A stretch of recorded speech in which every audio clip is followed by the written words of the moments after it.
Good morning. This is Jamal Hassan from the Voice Studio in Washington, D.C., USA. Welcome to Jamal Hassan Show. The voice is yours. I'm going to introduce Dr. Mohsin Ali today. Today is also 21st February. 74 years ago, on this day, in Diden, East Pakistan, the Bengalis of Pakistan sacrificed their life to establish Bengali is one of the state languages of Pakistan. I remember those martyrs who gave up their lives for a language. We are honored to have 21st February as International Mother Language Day. Dr. Mohsin Ali is a Bangladeshi-American author, humanitarian, and internationally recognized social welfare advocate. His lifelong work has advanced human rights, education, and rehabilitation across communities in Bangladesh and the United States. Dr. Mohsin Ali's book, Revenge of Rapes, was selected as the best book of the year 2022 by the monthly literary magazine. Dr. Mohsin Ali was the commander of freedom fighters of Gurudaspur Thana of Nator district of Bangladesh. Holding a doctorate in social welfare from Hunter College, City University of New York, an MPS in Community Services Administration from Alfred University, and degrees in economics, MSS, and law, LLB, from University of Dhaka. He has served in major leadership in various human development projects in New York. Despite surviving liver cancer and kidney failure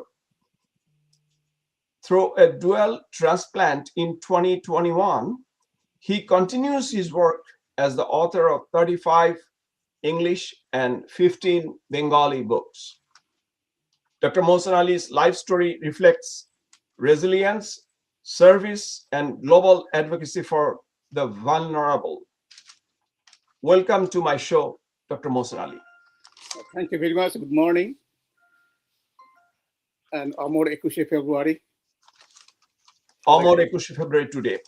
Dr. Mohsin Ali, first I want to hear your childhood days, how you were spending your days in Diden, East Pakistan, now Bangladesh, and your days where you grew up in Nator district. Yes. Yeah, it's a fortunately or unfortunately, I was also born in 1952. So 1952 is my birth year, and it's a very memorable in my whole life and also for my family. I was born in the remote village. It's named called Shikarpur. It's under the Cholonbil area, low-lying Cholonbil area in Gurudaspur Thana of Nator district. At the time, it was the Rajshahi district. Anyway, during my birth, when I was maybe a couple of days old, I heard that my father died.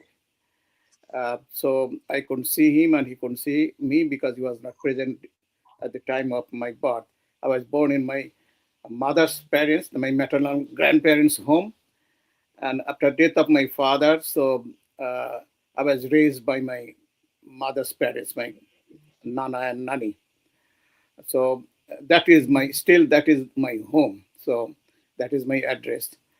So it was, so I was orphaned in one way, but I was lucky that I had a very kindness. My grandparents, my mother's parents, who raised me like their own son. And now I always remember them. And because of their love and affection and their sacrifice, I came to this point at this 74 years old. I always remember them, pray for them. I thank for them for their help. And then I went to the school there, and then I started my high school up to 10th grade at They call it Chaskori Nazimuddin High School in Gurdaspur Thana. And in 1968, I was graduated from a high school and scored first division. And then I moved to Rajshahi city and got admitted to the Rajshahi College, the oldest college in the India. Anyway, then I completed my ISC, Intermediate of Science, that's called HSC, Science, in 1970. And then I got admission to Rajshahi University in Department of Economics, in Economics Honors. And during my study at Rajshahi College and Rajshahi University, I was deeply involved with the the East Pakistan Chhatra League at the time. And I was the uh, uh, convener, joint convener of Chhatra League of Rajshahi district at the time. And I was deeply involved and actively involved in the 11-point student movement of 1968 to 69 and also 1970 election. And then I went to India when the freedom fighting was started. I went to India and took training. I became the commander of Gurdaspur Thana, my home Thana, freedom fighters.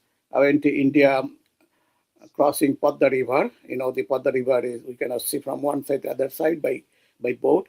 There are hundreds of incidents. I could have died anytime, any moment.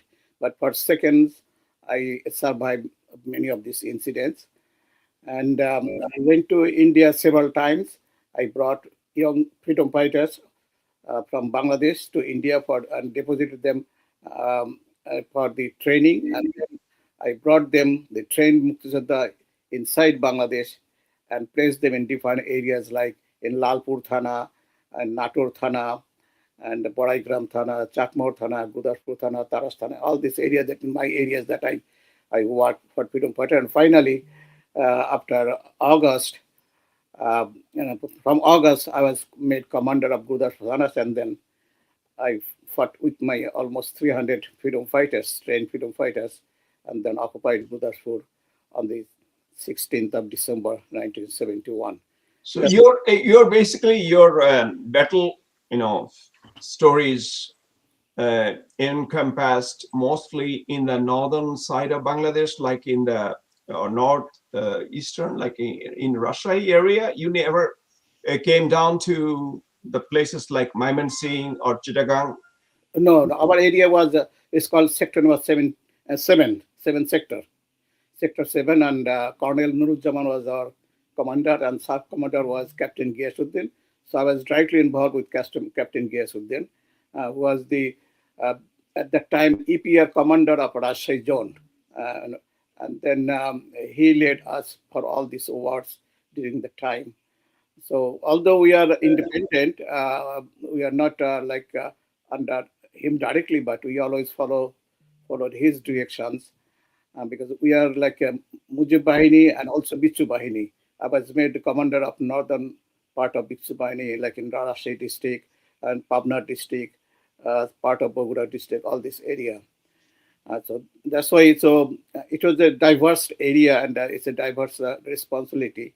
And we have a few hundred, few thousand freedom fighters in those areas that we worked in those 10 thanas in Chalonville areas.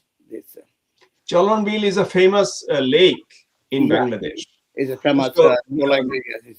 so can you give certain stories? Can you give us some detailed experience confronting the Pakistani army, like where you are almost coming to Yeah, like the point where you would be dead? yes. One incident. Let me cite with the Pakistani army directly.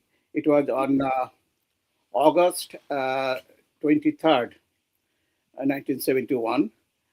So we came from India, from West Bengal. We crossed the river on the 21st of August, and then we stayed a couple of nights in Lalpur and also in uh, Bagatipara Thana, the Darampur area, and then we moved to Boraigram Thana. So we are walking on foot.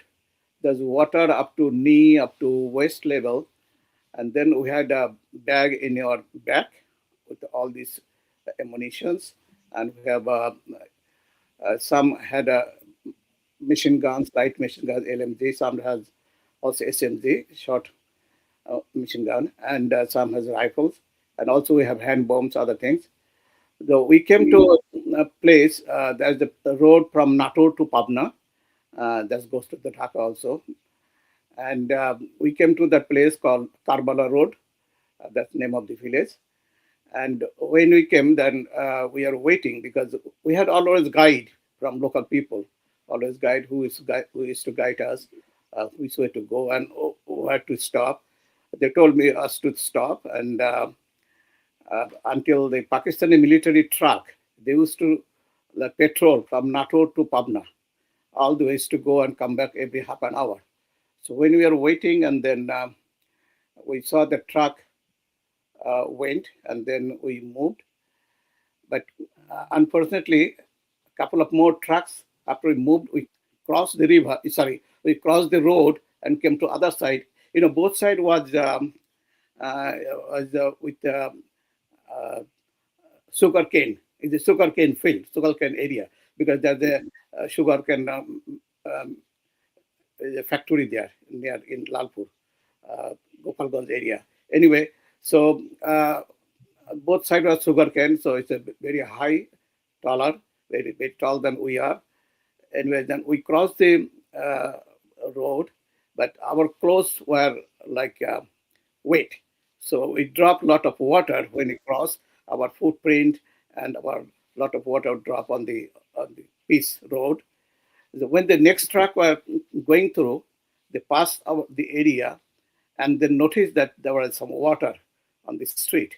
So they backed up, and then they started firing around all sides. They don't know which side the freedom fighter going, because they know that freedom fighter were crossing this road. That's why they're patrolling every night. So, and then we are hiding in the sugarcane field. But fortunately, there was the Eid Mat that we pay to Eid, and there is a member, we call it member, that's the structure with the built of brick that Imam is to stand and is to pray for the people. So and behind the the concrete the brick structure, and so we hid in that area. It's not very wide, like about maybe 8 or 10 feet, but we are uh, uh, 8 people there. So we just go there, and we hid there, and there's the firing going on all around. And I was on one side, and there's one bullet hit me on my thigh, and another one on my about the ankle. So 2 bullets hit me on my foot, and then I almost collapsed. And then I told that we are going to die, so let's die fighting. I told them I was the commander, so they are following me. I told, okay, whatever we have, let's fight. Throw the grenades and bombs and hand bombs to the truck, and then start firing. So then our freedom, because I could not do anything because I was already wounded, and one person was holding me so that I don't drop inside the water. I don't drown inside the water. Then others started firing and then throwing hand grenade, and then within a few minutes, the truck drove away, and we heard that lot of people from the truck were screaming. That means we thought that maybe a grenade or hand bomb or something hit the truck and somebody injured or died inside the truck. But they ran away. They drove away to Pabna area. And then we noticed that our people, a couple of them went to the street and they didn't find anybody. But but we thought that because of the screaming we heard, we thought that maybe somebody or maybe more than one people. You mean from the other side, from the Pakistani side? Yeah. And then they took me to Mokara Hut. There's a place called Mokara Hut, about a couple of miles from there by boat. No, not by boat. A few feet, like a few hundred feet, they took me on their shoulder and then the boat was waiting. Because you were severely injured at the Yeah, time. injured, yeah. So you are talking about your fellow soldiers were Yeah, carrying you to yeah, the carrying me, yeah. safe The place. water was up to knee level, up to waist level. This, Okay, okay. and then after a few hundred feet, there was a boat waiting. And so they took me on the boat and they took me to Maukarahat. There is a house called Dhoni Sarkar. So he has like a two-story, like a, uh, not brick building, but in the village, they have a wooden house, the two-story. They put me on the second floor, and then and they brought a local doctor in the night. It was about 1:30 in the morning that scene had happened. 1:30 in the morning, and this. So I stayed there for a couple of days, and then finally, so I started walking, and then we moved to Gurdaspur Thana in on 30th of August. 30th of August, we moved to Gurdaspur Thana, 30th of August. So this is one of the incidents. So you So have, after that, even after that, you continued to fight. You oh yeah, continued to yeah, lead the guerrilla yeah. Because fighters. I got hit on my thigh and on my above the ankle. So this, So, but you recovered and you are still a fighter. yes, Lupita, yeah. Okay. Now I'm going back to another incident. I mean, or episode of your life. After the tragic death of Bangabandhu, 15th of August 1975, you revolted. Many of the revisionists or revisionist historians, they want to say there was not a single hue and cry. Nobody protested. But I know from your life story that you not only protested, you fought against the regime which took over power after 1975. Can Yeah, you give some details about that? yeah, that's right. So at the time, I had my organization called Gonomilon. In English, we used to call People's Union. Gonomilon was organized. Which year it was organized? 1972 March. Oh, okay. Gonomilon. 1972. Okay. Yeah, Okay. because Bangabandhu, when we deposited our arms to Bangabandhu on 31st of January 1972, so he asked that those who can, ask the students, those who can spare time, don't go to the university, spare your time, go back to your village, and then spend your time for rebuilding the nation, war-torn nation. So at the time, so I came back and I spoke to our freedom fighters, almost 150 freedom fighters in Gurdaspur Thana. And then we decided to form an organization, type of NGO, social organization named Gono Milon. And then we started program of Tebaga Khamar, 3 shared farms, and the microcredit, and and also the Oh, other. we'll go back to that Yeah, stage I'm just telling the later on, but yeah. we are talking about 75 now. Yeah. So at that time, we had a few Tevaga Khamars and also other programs. I explained later. So other Yeah. programs. Mhm. This, and then now on the 15th, on the 14th August, you know, Shankar Govinda Chaudhary was made governor of Nato district by Bangabandhu. He called me. I was in Dhaka. He called me at Sangsad Bhavan. I met him and he told that, okay, go back to Gudas Nator and arrange a reception for him because he was appointed as the governor of Nato district. So with his request, so I Is traveled it to Nato. because of the after the implementation of Bakshal, we call it, Yeah, that yeah, there are governors in yeah, 60 governor. districts? Yeah, Oh, 62 okay, district okay, governor. okay. Yeah. Oh, okay, So, okay. which is because so I took at a night bus, 10 o'clock.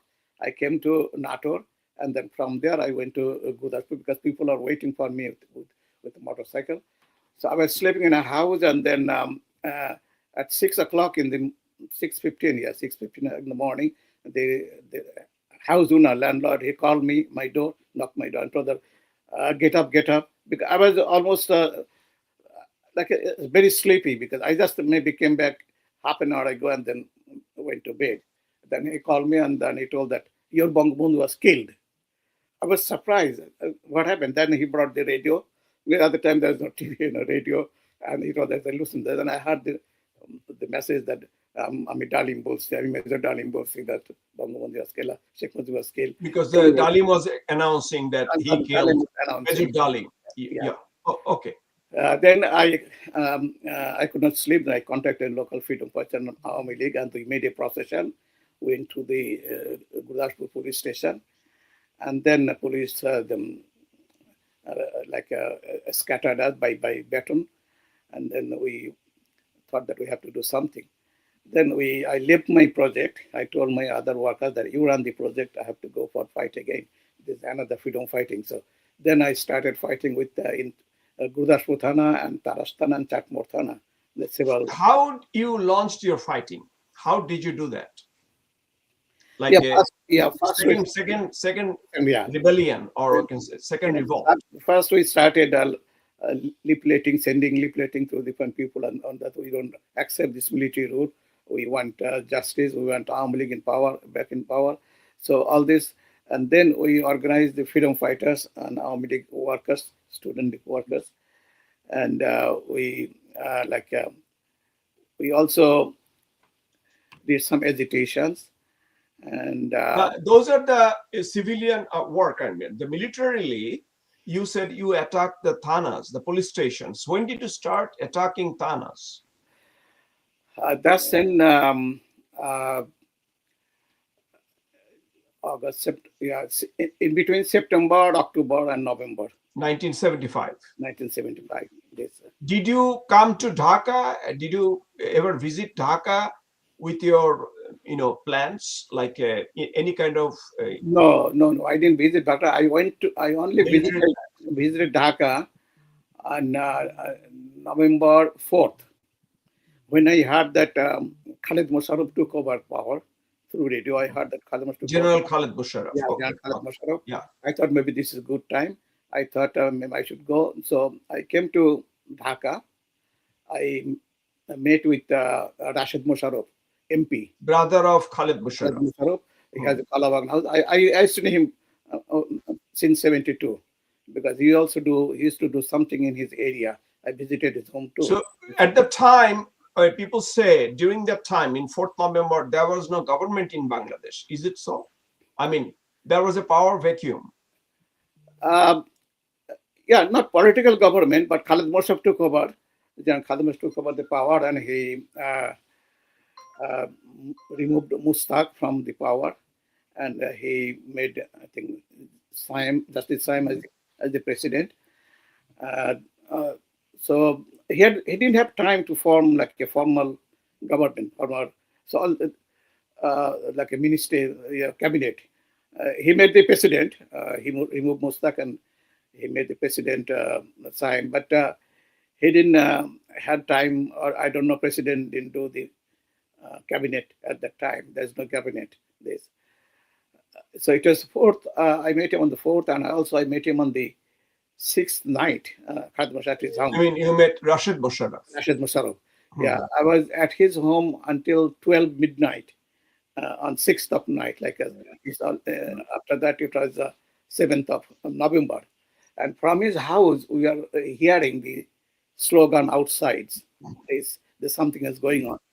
And Khalid Musharraf told, okay, we don't know what's going on, so you should leave now. So he told us to leave, so to go to a safe place. So I was staying in Indira Road in Dhaka. Near Tezgao. Yeah, I'm familiar with that. Actually, we used to live in Indira Road. Yeah. Okay. Yeah,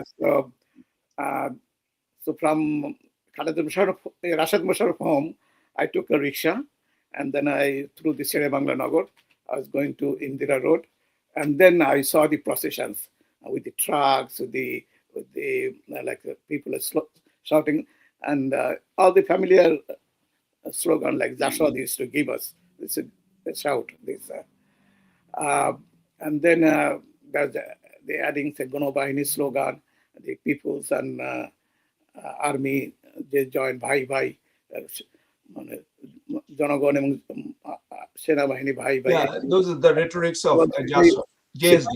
সিপাহী বিদ্রোহ, সিপাহী আন্দোলন আর কি, যেটা যারা অফিসারকে মানে না কি সিপাহী আর কি, এই ধরনের স্লোগান। তো আমি কোনো মতে Sorry. So I went to the, No, no, um, actually, it's okay. It's okay. Yeah, right, when I yeah, explaining Bengali something, Bengali words coming in. So yeah. And I got it. But you are doing good job yeah. in Okay, so I in went to Bengal State Police. Indira Road house. That was a house that my Canadian friend, a remote coroner, he was the father of the NGO in Bangladesh. So he helped founded BRAC, Mhm. House Hassan Abid Bhai. He helped founded Ganasastha Kendra, Dr. Zafrullah Chaudhary. Also, he helped me founding my project. So he was the director of Oxfam, UK, Yeah. uh, and then after that he was director of Oxfam, Canada. So anyway, so he, he was hosting me. So I was with him as a guest, staying there for a couple of days, and then Was this house located in Indira Road or some? in Indira Road, yeah, Oh, that was the Canadian yeah, gentleman you were talking Raymond about. Cornier. So Yeah. Okay. a Okay. Yeah. Canadian, yeah. Yeah. So then he opened the TV at the time, and he told me that, listen, look at this. So the TV was showing the trucks and positions or the slogans in this, and he told me, don't look at this. That is enough. You go and sleep. And then uh, I think I couldn't sleep all night. And next morning, he told that he should leave and he should go to your area because it's not safe. This because he's also under surveillance too because he was foreign national in this. And then okay, he drove me to Arisa, up to Arisa, just to cross the Dhaka city safely. This, so I went to Arisa. Then from there, I took a. At the time there's no bridge, so we took a launch to Nagarbari, and from Nagarbari by bus. So I went to my area secretly, and then started fighting again. So I was arrested on November uh, 28, 71. No, no, 75. Yes, or 75, 28, 70. So No, you said that when you went back to your place of or original place of residence, like in Gurudaspur area, you start to fight. You yeah, are fighting against whom? Was the Bangladesh army or local police? local police. Army didn't come there at the time, only local So you police. are fighting local police Yeah, local who police. were probably supportive of the new regime, new Yeah, government. yeah, that's right. Yeah, Yeah. yes. And then on November 28th, I was sleeping in a shelter. Somehow my shelter was leaked out. And then I saw that Shelter means in a hiding place. hiding place. Yeah. Oh, Yes, okay. yeah. We used to call shelter from 71, those. Uh, It's almost like 71 once again. yeah, that's right. Okay.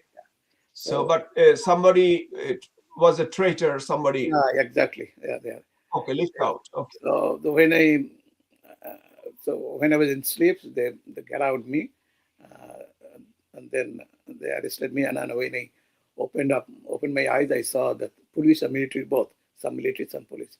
So they brought me to Gurdaspur police station, and from there, it was in the night. So in the daytime, they brought me to uh, Rajshahi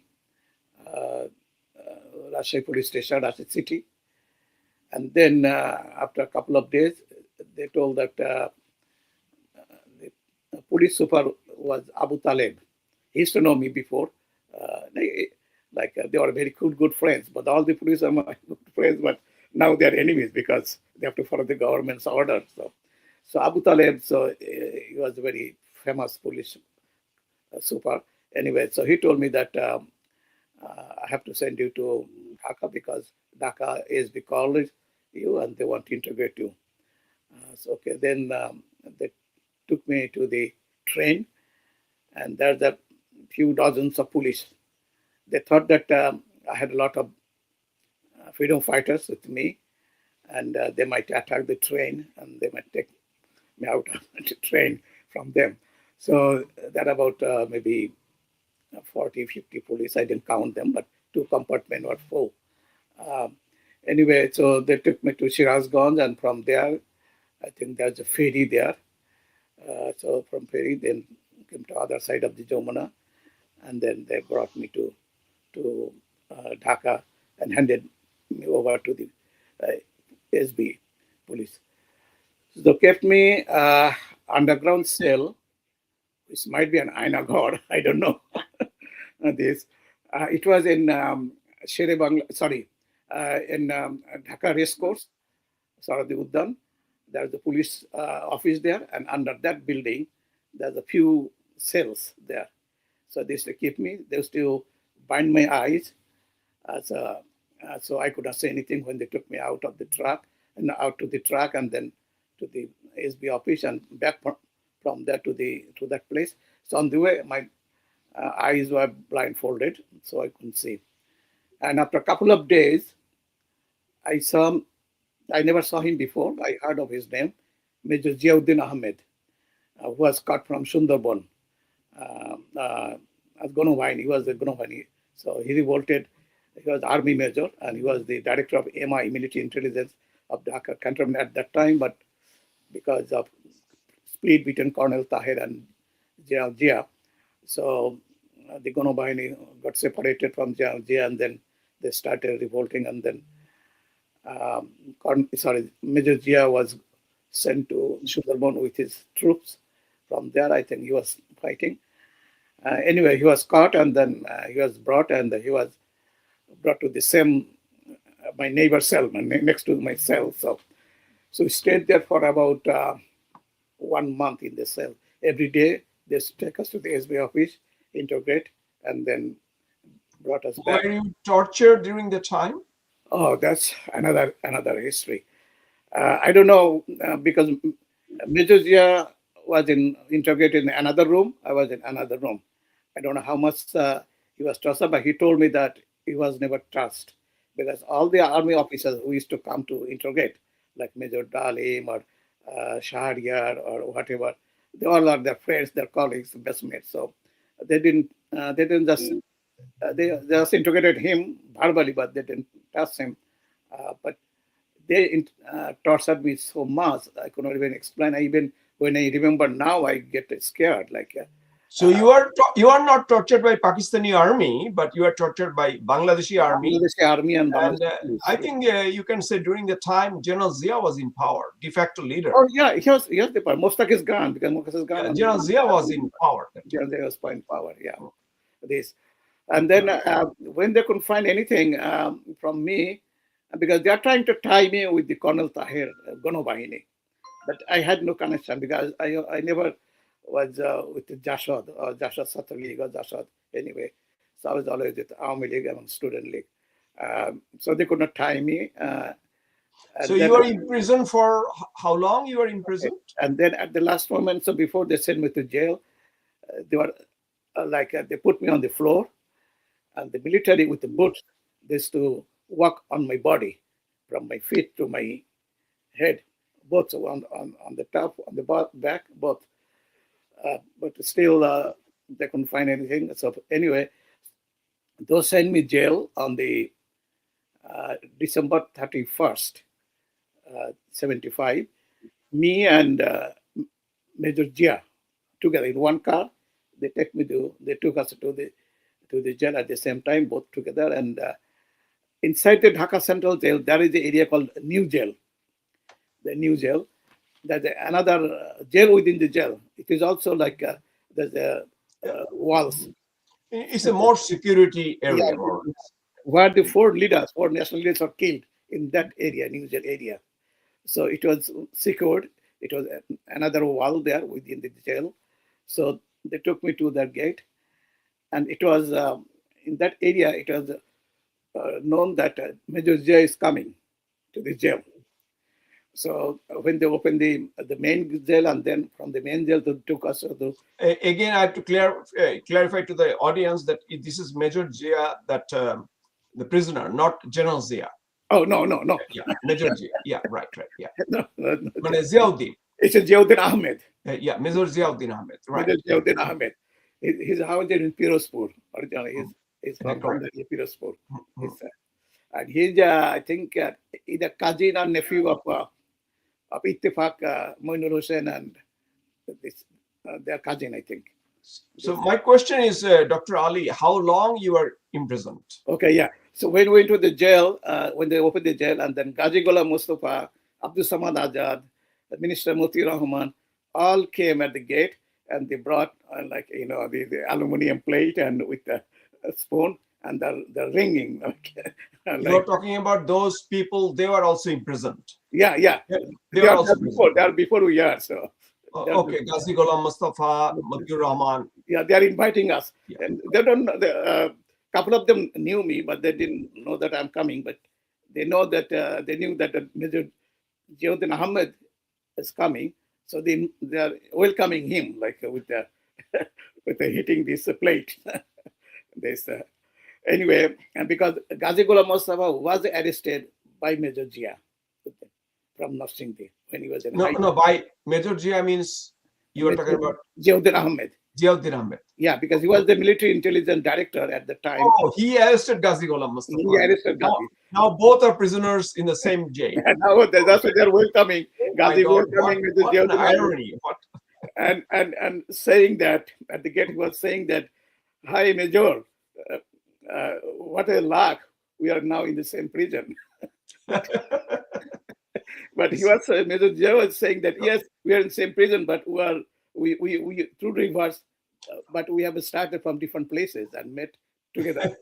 Dr. Ali, during the time you were in Dhaka prison, that I was like arrested in November, and then I was released from the jail in December 1977, 26 months. So you were all this time you were in Dhaka jail.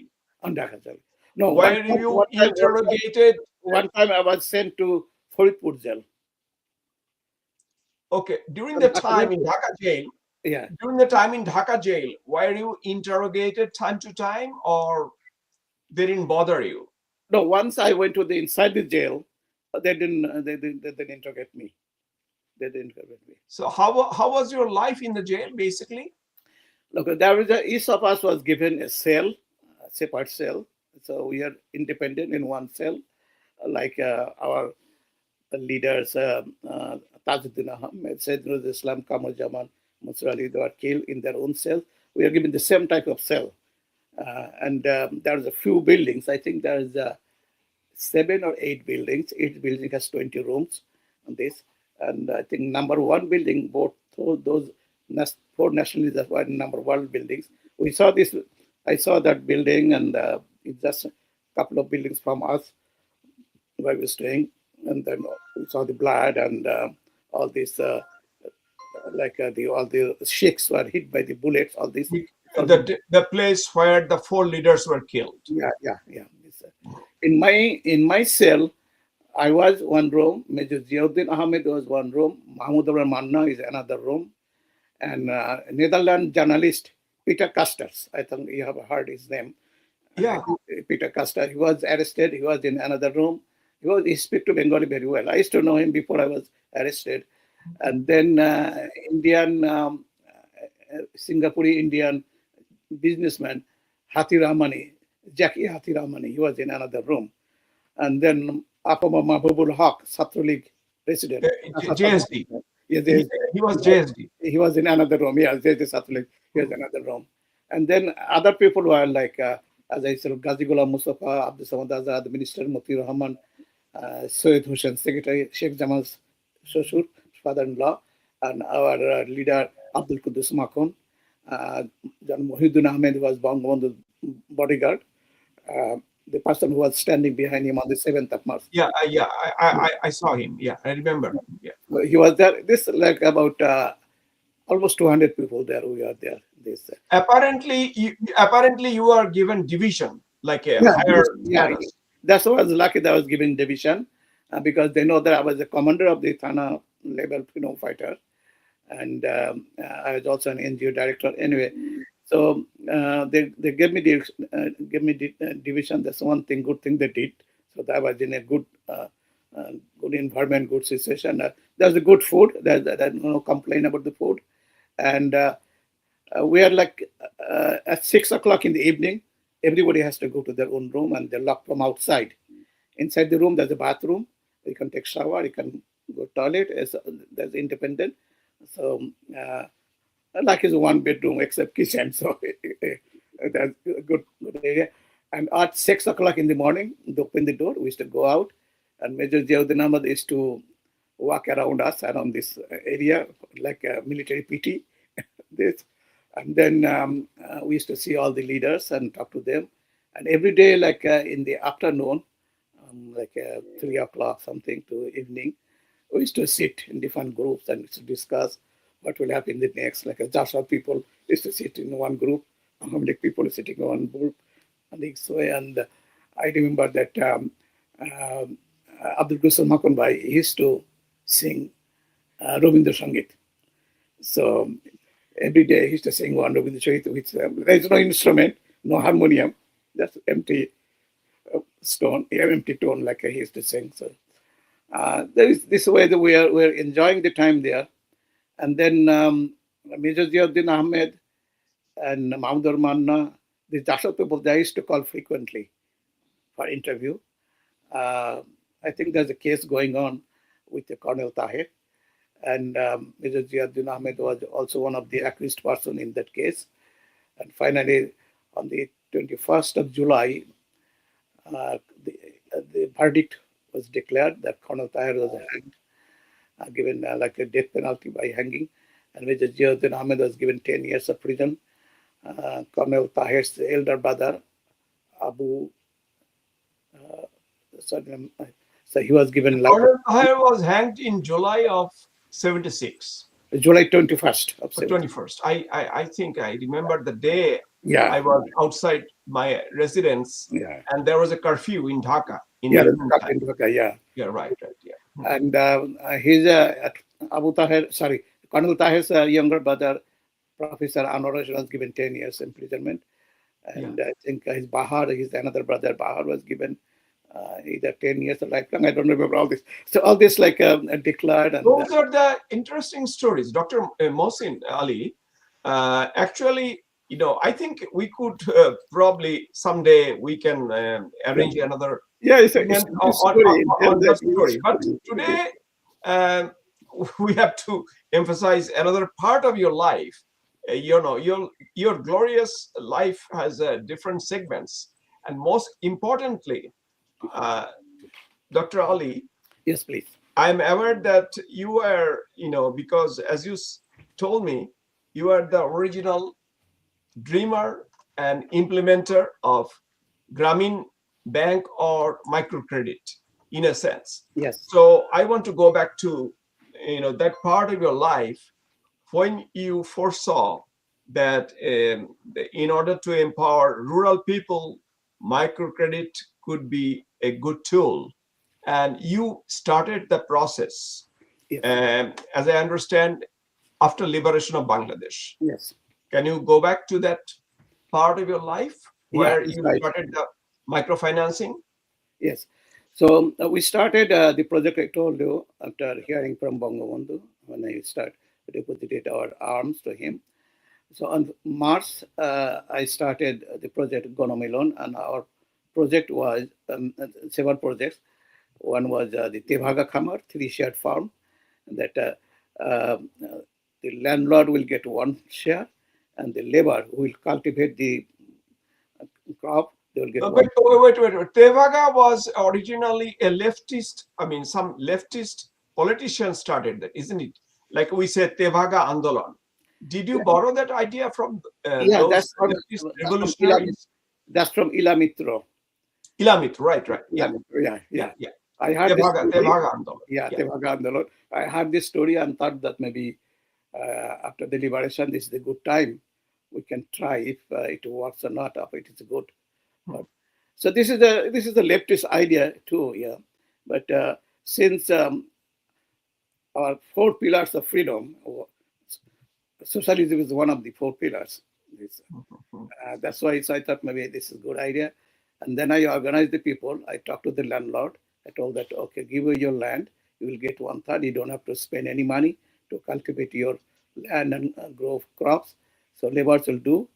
And our society will form a society, cooperative society, with the labor and the landlord.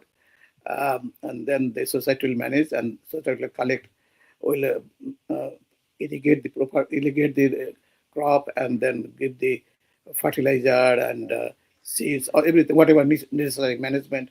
This, and the labor will do the work. And then when the crop was harvested, then it's divided. The one third to the landlord, one third to the labor, and the one third to the society for the cost and the management. This was going on. And then another project was adult education for the both male and female. The male education was in the evening, and female education is in the afternoon, late afternoon. This that's about a few hundred villages we started this. The other major project was this Khudro Rin or microcredit. This microcredit, we thought that the poor people who don't have any land or anything, so how they can survive, how they can grow their income or find their employment or income generation projects. So we discussed, we talked to the people, local people, and we thought that maybe if we form group like 10, 15 people in one group, and there'll be group leader, group assistant leaders, and they started depositing some money, like either they will give a rice, or maybe at that time maybe 1 taka or 50 cents, 50 paisa, whatever. And then the group leader will collect this, and our worker from our organization, our work will keep the accounts. And after a few months, when they have some few $100 or few hundred takas, and this, then our organization will ask the group, have your own meeting and decide who wants to do what type of work to generate their own income or find their own employment. So whatever available in our area, like vegetable gardening or raising poultry, or a small business like buying products from one market to selling to another market. So making chanachur, making muri, there are hundreds of ideas they brought. Okay, okay, then we'll provide you loan, interest free, but you have to pay back, because so that we can give it to someone else. This is not the donation. This is not the relief. This is because after liberation, everybody thought everything is relief. This, so we thought that this is not the relief. This is not the donation. This is pure loan money, but without interest. You don't have to pay any interest. This idea of microcredit, that you basically you proposed and implemented, that structurally that spread throughout 1972 or 73 as well. Yeah, spread out until I was arrested in 75. So, okay. Now, going back to 72, you told me that you were in touch with Chashi, the Secretary Mahbub Alam Chashi. Unfortunately, he became one of the co-conspirators of Bangabandhu murder case. Yeah. So how did you get in touch with Chashi, Mr. Chashi? Yeah, that's it. So when I started the project, I needed some money, and I thought I need some government support. So I spoke to the local government officials at Thana level. They told that to contact the ministry, local government, rural development, and cooperative ministry. They might have some sources or maybe some ways to help. Excuse me. So then I didn't know anyone at the time. I never went to the secretariat in my life before this. I didn't know how the government works, how the secretary works. Anyway, so I think I went to NATO and then met with the SDO at the time, the subdivision officer, and then he gave me the telephone number of a minister. I told him, give me the minister's name because I don't know any other people. I just talked to the minister because I'm a freedom fighter commander. So he gave me the minister's number, and then I sent a telex or a telegram from NATO to him that introducing myself, and I want to see him because I started this type of project. Just few lines, this. And then he, within a couple of days, he sent a message to the SDO and told that he invited me to see him in his office. So I went to Dhaka and then went to the Secretariat Gate and sent a slip. And then he immediately called me and I met him first time. His name was Samsul Haq. He was from Kaliakoir of now Gazipur district, I think, Kaliakoir Thana MP. So I explained him to him my ideas and my project, and he was very excited. I told that okay, let me call my uh, our ministry secretary. Then he called Mabolam Sashi. I didn't know him before.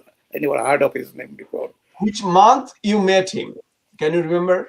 Yeah, it was in July 72. 72. Okay. July 72. Okay. And then he introduced me to Mahabulam Sachi, and Mahabulam Sachi heard. And he also get very impressed and excited. He told, okay, he told me, sir, okay, sir, uh, let him come with me in my room, and then I discuss with him more and see how I can help. Okay, then he told, okay, then the minister told me that anytime call me, come to me, see me, my door is open for you. Okay. Then I followed Mahawaram Sashi and went to his room, and he talked to me more about my programs in details, especially microcredit and Tebaga Kamar. And then he called another person, Salihuddin Ahmed. He died now. So he was the evaluation officer. He is the contact person from the ministry to the local, like a Thana level programs or officers. So I explained to him, and he told that okay, I'll find some help for you. So he told me to follow him to his room, sign to his room, and then he uh, discussed everything, and then he came to my visit my project, and then he finally connected me with the Oxfam UK, that's remote cornea, and then remote. I'm curious about one little thing. When you are talking with Mahbub Alam Chashi, nowadays we can, for example, if I meet any Bangladeshi in America or anything, I want to see whether that person is pro-liberation or pro-Jamati or something. During the time of your first interaction with Chashi, did you have any feeling that he is a pro-Pakistani or pro-Bengali or pro-liberation war or anything, or you are not curious about it? No, I didn't think in that way, but what I heard that he was the foreign secretary in the exile government. The, like Mustaq was the Khandakar Mustaq Ahmed was, I think, in charge of the foreign ministry, Oh, and I he was the foreign secretary. Yes, I heard that's. Okay, okay, okay. Because he was in the Pakistan, I think he came to join the liberation war government, and So Mahbub Alam Chashi was basically working in Pakistan as a bureaucrat. yeah, he was a Oh, foreign service for long before. He was a foreign service. so do you know when did he arrive in East Pakistan or Bangladesh, or it was during the Liberation War? Yeah, He, during the liberation war, he joined there like in this, he joined Bangladesh government, and he was made foreign secretary under Mustaq. This, foreign secretary. yeah, Okay, okay. Now, you also said that Mahbub Chashi and Dr. Muhammad Yunus, they are from the same region in Chittagong. yeah. And Mahbub Sashi is the home village is in Rangunia Thana. and Chashi introduced you with Dr. Yunus. Is it so? That's another interesting. This back in September 1972, Maulam Sashi organized they called Krishak Sammelan, Farmers Conference in Rangunia of Chittagong. So he invited me that bring your farmers from your Tebaga Kamar or three shared farms and It was in 1972. 72 September. This, Yeah. no, not 72 August, I think. August, September, yeah. July and then August. So immediately. I went to, with his invitation, I went to Chittagong, Rangonia with my some farmers, about maybe 7 or 8 people. from our area. And then Rangunia, so there he invited also other people from other areas, like from Gaibanda, from Lokipur, or Noakhali, or maybe Feni. So some other people. Rashid Musharraf MP was also there with his people there, a few. And at that meeting, at the conference, the 3 days conference, Dr. Yunus came with his students and some teachers from Chittagong University. And in that conference, so I was introduced by Sashi to Dr. Yunus that he's young man, he's doing this thing in his area. And then there was a session that I spoke about my project in details. Dr. Yunus was the chairing this session. So he was very interested. And then in one session, I also made chairman. And then at the end of the conference, Dr. Yunus told me that you send your the farmers who came with you back to their home, and you come with me to my home in Chittagong University. So then he was very cordial at the time. So, and because he was the chairman of economics department at Chittagong University, and I was the student of second year honors student of economics at Rashtra University. So he's my like teacher, like he's not a direct but same department, like teacher. And my Rashtra University economics department chairman was Professor M.A. Hamid. He told that when he was promoted from associate professor to full professor, Dr. Yunus came as an external to interview him. So that means he's senior to, Dr. Yunus is senior to Professor Hamid, my chairman at the time. So that's so he has more like a respect for it. Anyway. So and then he took me in his car and brought me to his home on the hilltop in Chittagong University. He has a home on the hilltop. This his wife was not there.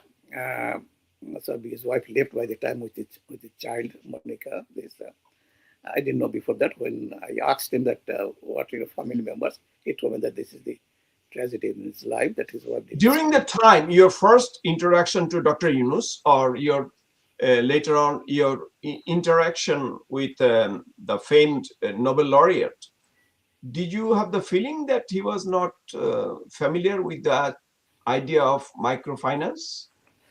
No, he was asking me but at the time he was like the Chittagong University has a economic development program it started by by Vice Chancellor, I think at the time Professor Rahim or someone, I don't remember exactly. So and he has given Dr. Yunus in charge. He made him in charge of that economics program, economic development of Chittagong University. So taking the land in and around the Chittagong University to do something, maybe harvesting or something for the economic development of the university. So when he came to know me, so he invited me in his house and he was asking I stayed there with 3 days, 3 nights. So he was asking all my programs and details. And then he invited me to speak in front of his student. So he arranged student meetings several times in his department. And many people, including Jahanara Begum, who was the advisor few days ago, health advisor. She was also there. And that I explained my program. I told his student that he was a student like you, but he's doing this. So we cannot do something, and we can follow him. Then he took me to Jobra village and met with the farmers there, men and women. And then he used to translate because I didn't understand Srilankan language at that time. So It's different. Different. Anyway, so I explained about the grouping system, about the saving system, and then how we are planning that we give the loan, interest-free loan, so they will do their business, whatever they want. This, and then Dr. told me that, okay, I'll send my student and teacher to your project to see practically how you're working. Then I'll start your project here. Then he sent Professor Sikandar of the Economics Department, his wife, Professor Saida Tahira, and Professor Hai, I think, uh, Isai Hai, Latifullah Hai, I think. Uh, anyway, and then some student, including Dipal Borua, I think he died, and also Jahanara Begum, who was the advisor a few days ago.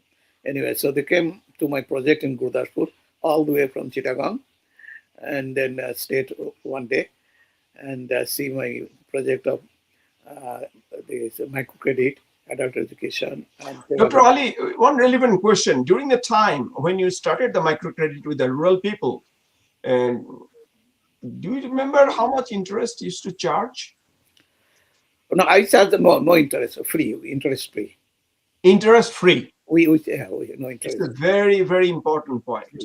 Interest. Okay. Go ahead.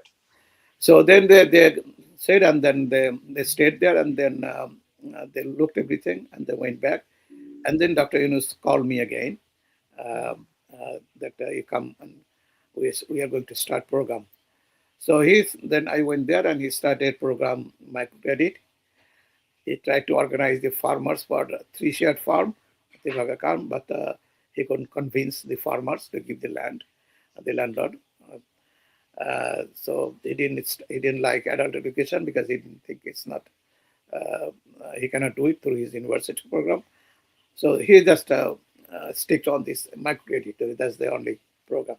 So in a sense, you are the original dreamer of microcredit. Yeah. And unfortunately, in Bangla, we say Nepoi Mare Doi. Nepoi Mare Doi, that means he became the champion of the poor. Yeah, I think so he was the idea from you, in a sense. He was the professor of the student. I think I just helped him Yeah. And, but this is a story. It should be expressed, should be told and told million times. It's true that he got the idea. He got the idea of his project from me. Yeah. He tried other project too. He tried to organize three shared farm, but he couldn't do it. He tried to organize the night school for the adult, but he couldn't do it. And other project he tried, but I think he liked this microcredit most, and that was the successful. And he also told me that he borrowed money from the local bank, and then he gave that money as a loan to his groups, but he charged 5% interest at the time. That he told me. Not later on, it went, and then multiple times in a sense. What happened in 77 when I came out of the jail in 78? So he already moved to Tangail at the time, which is Grameen Bank, and he had office in Mirpur. So I used to see him there, and then I told him that, sir, you registered this as an NGO. So I helped him register at the social welfare organization, and he made me secretary, and he was the chairman of Grameen Bank Social Welfare. But I don't have any document because I cannot show any document. Anyway, so that's why I don't tell it. Because when I left Bangladesh in 1986, so I don't have any document. I didn't bring any document, and when I went back. So you worked with the Grameen Bank for some time? Yeah, for some times, yeah. Were you a paid employee or you worked as a board member, yeah. And when he was planning to raise the interest to 40%, I objected this. And then when he reshuffled his committee, his board, he didn't put my name there anymore. I see. Dr. Ali, it was nice talking to you, but we have to wrap up in Bengali. And let's start now. And let's start our conversation in Bangla, because, in respect to the martyrs of the language movement. চলুন আমরা এখন বাংলায় বলি। তো আপনি এতক্ষণ যেটা বললেন আপনার আমাদের আলোচনার শেষ পর্বে এসে আপনি গ্রামীণ ব্যাংক কিংবা ক্ষুদ্র ঋণের ব্যাপারে আপনার যে প্রথম প্রারম্ভিক চিন্তাধারা ছিল এবং মাহবুব আলম চাষির সাথে আপনার যোগাযোগ এই আপনার ধরুন ৭২-এর মাঝামাঝি সময়ে এবং পরবর্তীতে মাহবুব আলী চাষির মাধ্যমে আপনি ডক্টর মোহাম্মদ ইউনুসের সাথে আপনার যোগাযোগ এবং গ্রামীণ ক্ষুদ্র ঋণ, গ্রামে যে ক্ষুদ্র ঋণের ব্যাপারটা সেটা আপনি ডক্টর ইউনুসের কানে পৌঁছে দিয়েছিলেন, সে ব্যাপারে কিন্তু আপনি ভালো বলেছেন। এবং এই ব্যাপারে আপনি একটু মন্তব্য করুন বাংলাতে, যে আপনি এই যে ক্ষুদ্র ঋণের ব্যাপারে আপনার যে ভূমিকাটা। যে এখানে আরেকটা কথা উল্লেখ করি, এক সময় ডক্টর ইউনুস উনি আমাকে অনুরোধ করেন যে তুমি তোমার প্রজেক্ট থেকে একজন ওয়ার্কার আমাকে দাও আর কি, আমার এখানে কাজ করো। তুমি সেটা কবেকার কথা বলছেন আপনি? এটা হলো 73-74। আচ্ছা, 1974। এটা হলো তুমি তো মাঝে মাঝে পরামর্শ দাও, এটা তো এনাফ না, আমাদের একজন ওয়ার্কার দাও যেখানে স্থায়ীভাবে থাকবে এবং আমাদের এখানে কর্মীদের সঙ্গে কাজ করবে। তখন আমি মোহাম্মদ জালালউদ্দিন নামে একজন, উনি তখন রাজশাহী বিশ্ববিদ্যালয় থেকে সোশ্যাল ওয়েলফেয়ার থেকে তুমি মাস্টার্স করছেন, মাস্টার্স শেষ করে উনি ওই যে মাস্টার্স শেষ করার আগে একটা প্র্যাকটিক্যাল করতে হয় সোশ্যাল ওয়েলফেয়ারে যারা পড়ে আর কি, ওই প্র্যাকটিক্যালের জন্য তাকে আমার প্রজেক্টে পাঠাইছিল কাজ করার জন্য আর কি। তো কিছুদিন কাজ করে যখন কয়েক মাস কাজ করার পরে যখন ডক্টর ইউনুস আমাকে অনুরোধ করলেন, তখন আমি বললাম ঠিক আছে, তাহলে আমি ওনাকে বললাম যে আপনি তাহলে ওই চিটাগাঙে যান, যে প্রফেসর ইউনুসের সঙ্গে কাজ করেন, আর তাহলে মানে আরো মানে যেহেতু একটা নতুন প্রজেক্ট, তাহলে আরো আপনি ক্রিয়েটিভ কিছু করতে পারবেন, ওনাকে হেল্প করতে পারবেন, আর আপনারও সুবিধা হবে, যেহেতু আপনার মাস্টার ডিগ্রি পরে আপনি হয়তো ইউনিভার্সিটিতে চান্সও পেতে পারেন আর কি ওনার সান্নিধ্যে থাকলে। তো তখন জালাউদ্দিন সাহেব যান, যা ওখানে কাজ করেন বোধহয় 1 বছর, পরে উনি আবার স্কলারশিপ পেয়ে চলে যান ইয়াতে ইংল্যান্ডে মাস্টার্স, ওখানে ইংল্যান্ডে মাস্টার্স করে ফিরে এসে রাজশাহী ইউনিভার্সিটিতে আবার প্রফেসর হিসেবে জয়েন করেন এবং উনি ওখানে হেড অফ দ্য ডিপার্টমেন্ট এবং আর্টস বিভাগের আর্টস ফ্যাকাল্টির ডিন, এবং এক পর্যায়ে তুমি রিটায়ারমেন্ট আগে উনি ত্রিশালে যে সরকারি কাজী নজরুল ইসলাম বিশ্ববিদ্যালয় হয়েছে, ওখানে ট্রেজারার ছিলেন এবং অ্যাক্টিং ভাইস চ্যান্সেলর ছিলেন, ওখানে 4 বছর উনি ছিলেন, এখন রিটায়ার আর কি, উনি এখনো বেঁচে আছেন। উনি ওখানে আমার পক্ষে থেকে যে ওখানে আমার প্রজেক্টে কাজ করার পরে ওখানে যে ওখানে হেল্প করছেন। মোট কথা আপনি যা বলেছেন, আপনার যে বক্তব্য তার সমর্থনে উনিও কিছু বলতে পারেন আর কি, উনি আরো ডিটেলস বলতে পারেন, কারণ উনি তো প্র্যাকটিক্যালি ওখানে কাজ করেছেন আর কি, কিভাবে হেল্প করেছেন আর কি। আচ্ছা, এখন একটা প্রশ্ন থেকে যাচ্ছে, আপনি ক্ষুদ্র ঋণ নিয়ে যে গ্রামে যে প্রকল্পগুলি শুরু করেছিলেন ৭২ সালের দিকে, সেগুলোর অবস্থা এখন কি রকম? মানে সেগুলো কি সব লুপ্ত হয়ে গেছে, না এখনো তার কিছু এক পর্যায়ে লুপ্ত হয়ে গেছে। যখন আমি জেলে যাই তখন আমার যে বেশ কয়েকটি খামারের যে পাওয়ার পাম্প গুলো ছিল সেগুলো তো সরকার উঠায় নিয়ে আসে, কারণ আমি তখন সরকার বিরোধী তো আর কি, এবং আমার যে অফিস ছিল আর কি গুরুদাসপুরে আর কি, অফিসটা পুড়িয়ে দিয়ে, ফলে আমার যত কাগজপত্র ডকুমেন্ট ছিল সব। আপনার অফিসটা পুড়িয়ে দেওয়া হলো মানে কবে? আমি অ্যারেস্টের পরে, মানে ৭৫ সালের শেষের এদিকে আর কি, ৭৬ সালের প্রথম দিকে আর কি অফিসটা পড়ে। আচ্ছা, এখন একটুখানি বর্তমান সময় চলে আসি। জি, আমি আপনার জীবনীতে দেখলাম যে আপনি স্কুল কলেজ কিছু দিয়েছেন, আপনার নামে বোধ একটা স্কুল আছে, তাই না? আমার নামে কলেজ আছে। কলেজ আছে। এবারে জঙ্গি সরকার যে ছিল আর কি, তো বিগত 18 মাস আর কি, জঙ্গি সরকারের চেলা চামুন্ডরা কি কোনো ক্ষতি করেছে আপনার কলেজগুলোতে? না, আমার এলাকায় করতে পারে নাই, কারণ ওখানে তো আমার ভিতরে খুব স্ট্রং ছিল। আর তবে আর কি একটা আসছিল যে আমার নামটা চেঞ্জ করে দেবে আর কি, এরকম একটা হুমকি আসছিল। আমি তো মাঝে মাঝে মানে আগুন টাগুন জ্বালায়নি, যেমন ডক্টর নুরুন নবীর পাঠাগারটা পুড়িয়ে দিয়েছে, আপনি শুনেছেন তো? হ্যাঁ, শুনেছি আর কি। ডক্টর সিদ্দিকুর রহমান নিউ ইয়র্কে থাকেন, তারও বোধহয় গ্রামের বাড়ি পোড়ায় দিয়েছে। এবার তো এই জঙ্গি সরকারের ক্ষেত্রে তো হয়েছে কি, যারা আওয়ামী লীগের সাথে জড়িত তারা কেউ ছাড় পাননি, তাদের প্রত্যেকেরই বাড়ি ঘর মানে পুরনোর একটা তাণ্ডব চলেছিল গত 18 মাস, মানে শান্তির মানে পুরস্কার বিজয়ী। আমার এলাকায় হয় নাই, কারণ আমার এলাকা একটা আছে যে ওই সবসময় আওয়ামী লীগ বিএনপির মধ্যে একটা ভালো মানে সম্পর্ক ছিল, আওয়ামী লীগের মধ্যেও সময়ও বিএনপি তেমন কোনো অত্যাচার করে নাই। আর আমি তো অ্যাবসেন্টলি, আমি তো এলাকায় থাকি না আর কি, আমি সবসময় বাইরে। ডক্টর নবীও তো থাকেন না এলাকায়, কিন্তু তার পাঠাগার তো পুড়িয়ে দিয়েছে। ডক্টর সিদ্দিকুর রহমান তো গ্রামে থাকেন না, হ্যাঁ সে তো নিউ ইয়র্কে। এখন আমার এলাকায় ঘটে নাই, এখন হলো যে আমার এলাকায় খুব একটা প্রভাব আছে এবং আমাকে সবাই খুব ভালো হিসাবে জানে। আমি তবে নাম, আমার কলেজের নাম বদলানোর জন্য মানে একটা প্রস্তাব দিয়েছিল, কিন্তু পরে আর নাম আর বদলায়নি। বদলা নেই এখনো আর কি। হয়তো আরো যাই হোক। কিছুদিন সরকার থাকলে হয়তো বদলাতো আর কি। না, যাই হোক। আমি আজকে আপনার সাথে কথা বলে খুবই মানে অত্যন্ত আনন্দিত। আমি আমি তা বলব, এবং আমার মনে হচ্ছে আজকে আমরা যেটা শুরু করলাম, আপনি আরো মানে চ্যানেলে আসবেন। কারণ আপনার কথাগুলো কিন্তু সেভাবে প্রকাশিত হয়নি। আমি জানি আপনি লিখেছেন অনেক কিছু, কিন্তু আজকালকার যুগে যেটা হচ্ছে জি, যে এই যে ইউটিউব বলুন বা এই যে টেলিভিশন মানে টিভি পর্দা, এটা একটা গুরুত্বপূর্ণ ভূমিকা নেয়। মানুষ অনেকে লেখাপড়া মানে রিটন বা প্রিন্টেড লেখা দেখে, কিন্তু আমার মনে হয় এটার বেশি প্রতিক্রিয়া হয়, আমাকে অত ইমপ্যাক্ট হয়। পড়ার ধৈর্য থাকে না। কারণ আপনার হয়তো হেডলাইন বা ২-১ প্যারাগ্রাফ পড়ে তারপরে আর পড়ে না আর কি। আপনার জীবনে অনেক মানে কাহিনী আছে। আসলে যেমন ধরুন ৭৫ এর পরের সময়কার মানে সে জেলে যে আপনার ধরুন আব্দুল কুদ্দুস মাখনের রবীন্দ্রসঙ্গীত গাওয়া, তাই না? জি, কিংবা মেজর জিয়াউদ্দিনের সেই কুচকাওয়াজ। ইয়া হ্যাঁ? এবং সবচেয়ে আরো ইন্টারেস্টিং, মেজর জিয়াউদ্দিন যাকে গ্রেপ্তার করলেন, তিনি এবং নাজিগুলা মোস্তফা, ইয়া একই সাথে সেই গ্রেপ্তারকৃত ব্যক্তি এবং কাজী গোলাম মোস্তফা একই জেলে।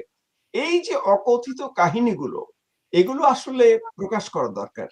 এজন্য আমি ব্যক্তিগত মানে ভাবে মনে করি আমরা বাংলাদেশের যারা জন্ম সূত্রে যারা বাংলাদেশী, আমরা কিন্তু জীবন বৃত্তান্তর দিকে খুব গুরুত্ব দেই না। Oral history. জি, জি, ওরাল হিস্টোরি বাংলাতেও হওয়া উচিত, ইংরেজিতে হওয়া উচিত, এই কারণে জি, জি, দুঃখজনকভাবে আমাদের পরবর্তী প্রজন্ম বাংলা তেমন বোঝে না বা বাংলা চর্চা করে না, যারা বাইরে ছিটিয়ে আছে আরকি। আমি বলছি বাংলাদেশের বাইরে আরকি। জি, জি, জি, যেমন ধরুন আপনার ছেলে হয়তো বাংলা জানে, কিন্তু ইংরেজি হয়তো মোর কমফোর্টেবল হবে আরকি। অবশ্যই, তো অবশ্যই। এইজন্য আপনি ইংরেজিতে যেটা বললেন সেটা আপনার পরবর্তী বংশধররা যারা বাইরে আছে, বাংলাদেশের বাইরে, তাদের জন্য কিন্তু অত্যন্ত একটা গুরুত্বপূর্ণ বিষয়। একটা ভূমিকা নিতে পারে আরকি। বুঝেছেন? তো আজকে মাতৃভাষা দিবস, এ বিশ্ব মাতৃভাষা দিবস এবং বাংলাদেশের শহীদ দিবস। জি, আমরা শ্রদ্ধার সাথে সকল যোদ্ধা সৈনিকদের স্মরণ করছি। আজকে আমরা যে একটা মানে মর্যাদাপন্ন জাতি হিসেবে বাংলাদেশিরা সারা পৃথিবী ছড়িয়ে আছে নতুন পতাকা, এবং বাংলাদেশের স্বাধীনতা কিন্তু শুরু হয়েছে বলতে গেলে ৫২ থেকেই। কারণ ৫২ থেকে বাঙালি জাতীয়তাবাদের যে সূচনা, সেটা একটা বিরাট অর্থবহকর ব্যাপার। আপনি বলুন কিছু শেষ পর্যায়ে। জি। আমি ১ম মানে আমাদের আলোচনা শেষে আরকি আ বাংলায় বক্তব্যের ১ম এই আমি স্মরণ করি আমাদের ১৯৫২ সালের ২১শে ফেব্রুয়ারি সেই শহীদদের, যাদের আত্মত্যাগের কারণেই বাংলা ভাষা তো রাষ্ট্রভাষা হয়েছেই, এবং আমাদের মুক্তিযুদ্ধ যেটা আমরা পরবর্তী পর্যায়ে ১৯৭১ সালে করেছি, বহু আন্দোলনের মাঝখান দিয়ে চলে আসলেও ওই ৫২ সালের ভাষা আন্দোলনের ওই দিনটাই আমাদেরকে অনুপ্রেরণা দিয়েছে আমাদের বাংলাদেশের স্বাধিকার অর্জনের এবং আমাদের জাতীয়তাবাদের অর্জনের জন্য। এবং ৭১ সালে সেটা পরিপূর্ণ হয় আমাদের মুক্তিযুদ্ধ বিজয় লাভের মাধ্যমে। তাই আমি আরো গভীর শ্রদ্ধা জানাচ্ছি আমার সেই ৭১ সালে ৫২ সালে শহীদ সে সালাম, বরকত, রফিক, আরো যারা আছেন অজানা, তাদের সবার প্রতি গভীর শ্রদ্ধা নিবেদন করছি। এবং তাদের অনুপ্রেরণাতেই আমিও অনুপ্রাণিত হয়ে ১৯৭১ সালের মহান মুক্তিযুদ্ধে যোগ দিতে পেরেছি ১৯ বছর বয়সে, এবং অনেক কষ্ট, যুদ্ধ, আহত হয়েও যুদ্ধে জয়লাভ করেছি এবং বাংলাদেশকে স্বাধীন করতে পেরেছি। গত ১৮ মাসে যা ঘটেছে সেটা খুব বড় দুঃখজনক। আমি তো অনেক সময় অনেক লেখাতে লিখেছি যে আমরা বোধহয় আবার পরাজিত হয়ে গেলাম সেই পরাজিত শত্রুদের কাছে, সেই রাজাকার বাহিনীর কাছে, যারা আমাদের ৩০ লক্ষ লোককে হত্যা করার জন্য পাকিস্তানিদের সহযোগিতা করছে, নিজেরাও হত্যা করেছে, এবং ৩ থেকে ৪ লক্ষ মা বোনকে যারা ধর্ষণ করেছে এবং ধর্ষণ করার জন্য পাকিস্তানিদের সাহায্য করেছে। এই আহ, অধ্যায়টা পেরিয়ে আমরা বর্তমানে এই কয়েকদিন আগে সেই জামাত ইসলামকে পরাজিত করে যদি বাংলাদেশের জনগণ বিএনপিকে ক্ষমতা এনেছে, আমরা আশা করি এই বিএনপি তাদের স্বাধীনতার কথা মনে রাখবে এবং স্মরণ করে বাংলাদেশ স্বাধীনতা যুদ্ধের যে নেতৃত্ব দেওয়া বাংলাদেশ আওয়ামী লীগকে তারা আবার কাছে টেনে নেবে, এবং আওয়ামী লীগ নেতৃত্বে আবার বাংলাদেশের রাজনীতি চলবে। এবং এক পর্যায়ে হয়তো আমি আশা করি যে আগামী ১ বছরের মধ্যে থেকে ১.৫ বছরের মধ্যে আবার নতুন নির্বাচন হবে আওয়ামী লীগের অংশগ্রহণের মাধ্যমে, এবং তখন প্রকৃত যে জনপ্রিয়তা তখন বাছাই হবে। কারণ এখন যে নির্বাচন হয়েছে এটা তো আওয়ামী লীগ ছাড়াই নির্বাচন হয়েছে। কারণ লোকজন বিএনপিকে ভোট দিয়েছে যেহেতু জামাতকে চায় না, এই জামাতকে চায় না, তাই অল্টারনেটিভ তো আর কোনো দল নেই, সাহেব বিএনপিকে ভোট দিয়ে জামাতকে বিতাড়িত করছে যাতে ক্ষমতায় না আসতে পারে। তাই আগামী দিনে খুব দ্রুত হয়তো 6 মাস না হলেও 1 বছর থেকে 1.5 বছরের মধ্যে আমরা আশা করি যে আরো একটা নতুন নির্বাচন হবে আওয়ামী লীগ সহ, এবং তখন প্রকৃতভাবে জনপ্রিয়তা যে অর্জন করবে, যে ভোট পাবে সেই সরকার গঠন করবে। যেটাই হোক, আওয়ামী লীগের সরকার হোক আর বিএনপি সরকার হোক, আমরা মনে করি তারা মুক্তিযুদ্ধকে, ভাষা আন্দোলনকে এবং 1947 সালের পর থেকে যে সমস্ত আন্দোলন হয়েছে সমস্ত আন্দোলন এবং মুক্তিযুদ্ধ আন্দোলনকে তারা মাথায় রেখে তারা এই বাংলাদেশকে পরিচালনা করবে। এই বাংলাদেশ মুক্তিযুদ্ধের জন্যই বাংলাদেশ প্রতিষ্ঠিত হয়েছে।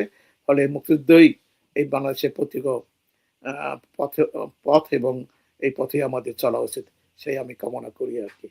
আমি বঙ্গবন্ধুকে, জাতির জনক বঙ্গবন্ধুকে স্মরণ করি, যার নেতৃত্বে, যার নির্দেশে, যার আহ্বানে আমি নিজেই ব্যক্তিগতভাবে এবং আমাদের আরো সমস্ত বাঙালি লোকজনকে নিয়ে যুদ্ধে যোগদান করেছি এবং আমরা যুদ্ধ করেছি। এবং বঙ্গবন্ধু না থাকলে, বঙ্গবন্ধু জন্ম না হলে, বঙ্গবন্ধুর নেতৃত্ব না পেলে হয়তো বাংলাদেশ আজও এই পাকিস্তানের অধীনেই থেকে যেত। আমরা হয়তো আজকে এই বাংলার কথাটা বলে হয়তো উর্দুতে এবং ইংরেজিতে কথা বলতে হতো আর কি। যেহেতু বঙ্গবন্ধুর নেতৃত্বে বাংলাদেশ স্বাধীন হয়েছে, তাই আমরা আজকে বাংলাদেশকে সারা পৃথিবীতে প্রতিষ্ঠিত করতে পেরেছি। আমরা যেখানে যে কোনায় থাকি, আমরা বাঙালি হিসাবে আমরা পরিচিত।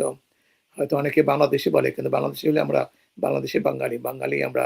আমাদের বাংলাদেশে সেই লাল সবুজের পতাকা সবখানি ওড়াই। আজকে নিউ ইয়র্ক থেকে শুরু করে অস্ট্রেলিয়া, কানাডা, জাপান সবখানি আমরা বাংলাদেশের হাজার হাজার লোক, লক্ষ লক্ষ লোক বাস করে, তারা এই বাংলাদেশের পতাকা উত্তোলন করি।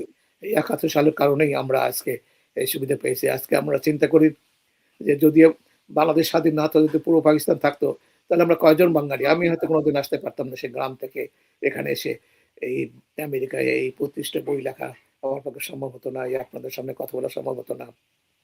এবং অনেকেই আমার মতো হতো, লক্ষ লক্ষ লোক এই আমেরিকা সহ বিভিন্ন দেশে আসার সুযোগ পেত না, শুধু পশ্চিম পাকিস্তান লোকেরাই আসতো আর কি। তাই আমরা যে দলই করি না কেন, আমাদের উচিত আমরা বঙ্গবন্ধুকে স্মরণ করি, বঙ্গবন্ধুকে শ্রদ্ধা করি, তাকে সালাম জানাই এবং তার নেতৃত্বের প্রতি আমরা আনুগত্য থাকি।